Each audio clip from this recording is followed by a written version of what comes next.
Hello and welcome to Power to the People with me, Graeme Pryce. As the dust from the local election settles and we come to terms with the fact that we now have several science shitholes where reform councillors are already being sacked, suspended or simply laughed at, I thought it might be an apt moment to take a quick look at some of the replies to my latest video about them. There were about 400 comments on the video I produced where I attempted to explain to the dimmest of dullards among us how Nigel Farage had fooled him into lending him their vote. Obviously they couldn't refute anything that I actually said because, I don't spread misinformation and do a bit of research before putting pen to paper, usually. And we're talking about reform voters here, so the standard of political knowledge is... Well, frankly, it's fucking cringeworthy that some of these people are even allowed to vote, but that's democracy for you, isn't it? We're all equal. Some of us are more equal than others. Let's have a look at what some of these degenerate dimwits have been saying right after this. "'Tis Power to the People with Graeme Pryce, where sometimes he is naughty or nice. If you like the vibe, hit like and subscribe. But don't hit the like button twice. Thank you." The dumbass dim-wittery and spite-laden splooge commenced quite quickly with this chap, Alberto Thomas, who simply asked, "Are you in receipt of benefits?" Now obviously the asinine stupidity of thinking it's okay to leave a comment like that says all we really need to know about Alberto, but remember his name because we'll be coming back to him. Symes N said, "Keep up the good work, you are reform's main weapon. The arrogance and smugness you show just fuels the fire. Congratulations on your work you're doing. Keep it up." I will, mate, thanks. Obviously he's being facetious, but notice he hasn't actually addressed anything that I said in the video. That'll be a common theme. John Perry chipped in with this delightfully deluded interjection. "Voting Labour or Tories is good then? What a crybaby socialist you are." Well, I'm not a betting man, but I'd stake almost everything I own on a guess that John has absolutely no idea what socialism actually is. What do you think? Silver Reverend 6176 popped up with this predictable and pathetic claptrap.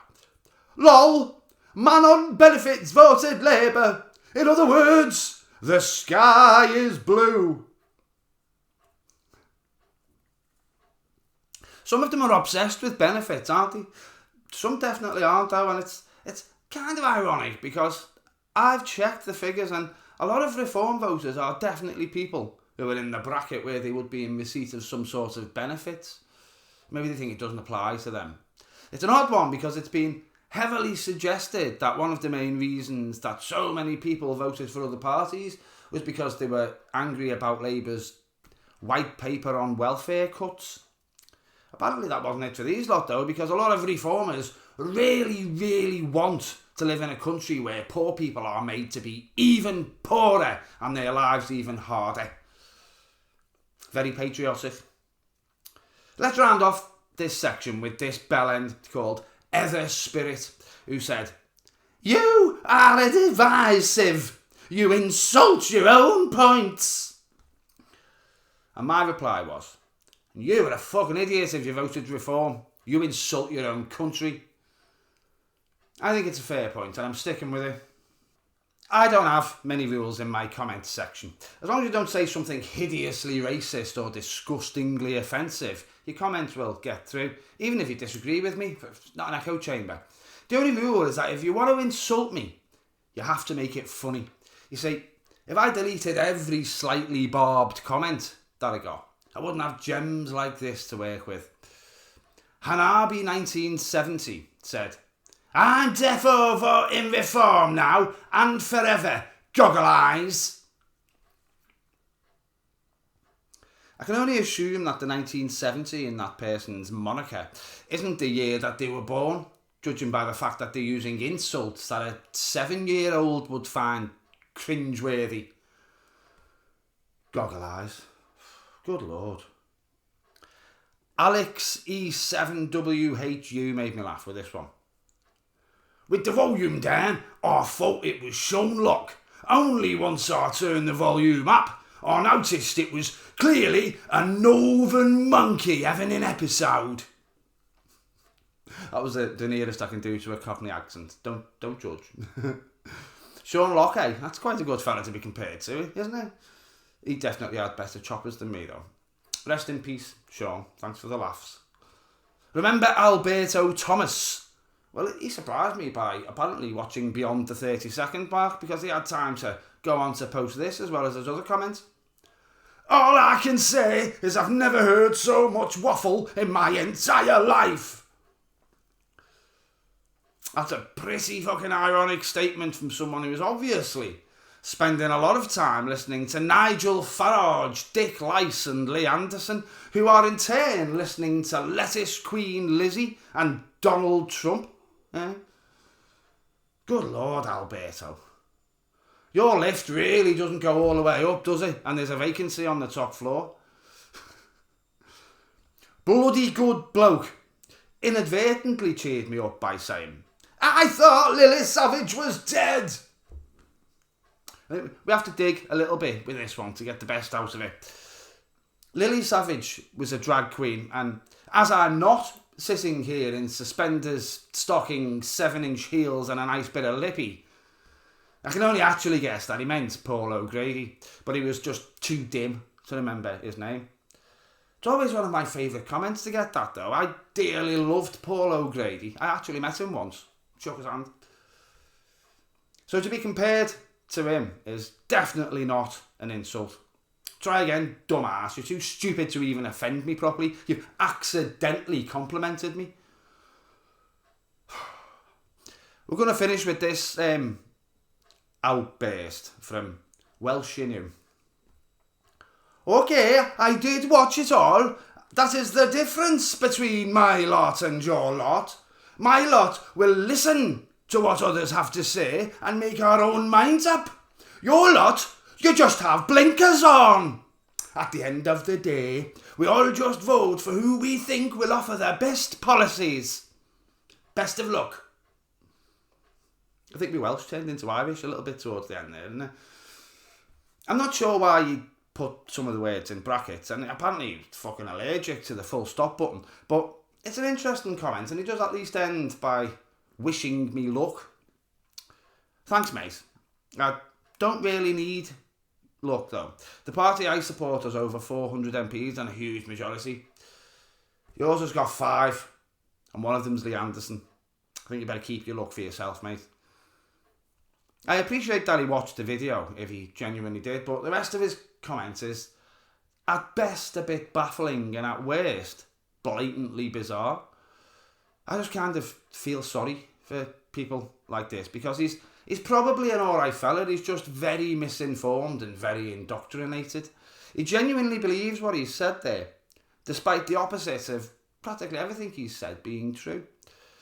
Reform voters do not listen to what other parties have to say. They barely listen to what Reform themselves have to say. It's all about just believing everything Nigel Farage says and finding ways to dismiss anything else.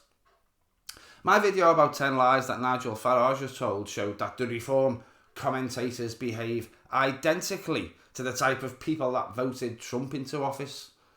They ignore evidence of Farage's dishonesty and then have the hypocrisy and stupidity to think that calling Keir Starmer a liar in response is a totally acceptable and realistic answer. You know, this is from people who are accepting the daily onslaught of misinformation that spews from the frog-faced foghorn of ignorance that Nigel Farage is all over their social media. They're sure they've made their own minds up, and yet they've somehow all ended up in the exact same conclusion that the far right and grifters like Farage and Stephen Yaki Lemon want them to be in. It's a weird coincidence, that, isn't it? I've seen enough evidence now to say that Starmer has told a few fibs. Some inadvertently and some clearly not. But Reform voters don't know what any of them are. I ask them every time I see them, say, Starmer is a liar. 2-tier Keith is a liar. I say, what lies has Starmer told? Be specific. And I never, ever, ever get an answer. Or if I do, it's just nonsense that they've heard on GBBs, or read in the Daily Mail. People like Welshinu here being brainwashed to accept the unacceptable, believe the unsupportable, and celebrate chaos and division in exactly the same way that the Trump followers are. And you know what? It's working, isn't it? Thank you for watching if you've gotten this far. I do enjoy making these videos that I'll have to do, but I think there's a pertinent point to be made here and there. Obviously, I've taken the stupidest and silliest comments in the name of entertainment, but there were actually quite a lot of comments from people that seemed quite reasonable. But they've just been turned off the Tories by years of actual undeniable failure and propaganda. They're not interested in politics enough to know that most Reform people are failed Tories that were either too stupid, too right-wing, or too bloody useless for even the Conservative Party. And they give Jacob Rees-Mogg and Michael Fabricant a job. They won't vote Labour because they literally only ever hear negative coverage of Labour. And they never look any further than that, do they? And so they've just come to associate Labour with negativity. They only see Keir Starmer's face when they're being told the latest smear campaign about him in the Daily Mail, or they're looking at a mocking meme of him on Twitter. They've got no idea whatsoever what the Lib Dems even are. And they won't vote Green because it's all a bit woke, isn't it, the Green Party? You can see why the party that is getting shoved in their face repeatedly every day on every single social media platform would suddenly seem like the viable third option. Especially to people who know absolutely fuck all about Reform. They don't know that much about Farage either, really, but his face is familiar and his populism is powerful.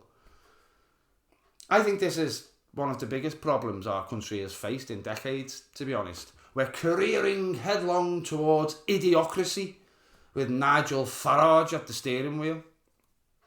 Anyway, if you want to support the channel in our battle against bullshit, you can find the links to PayPal, Patreon and the Buy Me a Coffee page insultingly idling in the descriptions box. And as always, the join button for memberships is below. Now that isn't all I have to say, and it certainly isn't all that the Reform voters have got to say, but it's as much of what I've got to say as I'm going to say today. Ta-ra-la.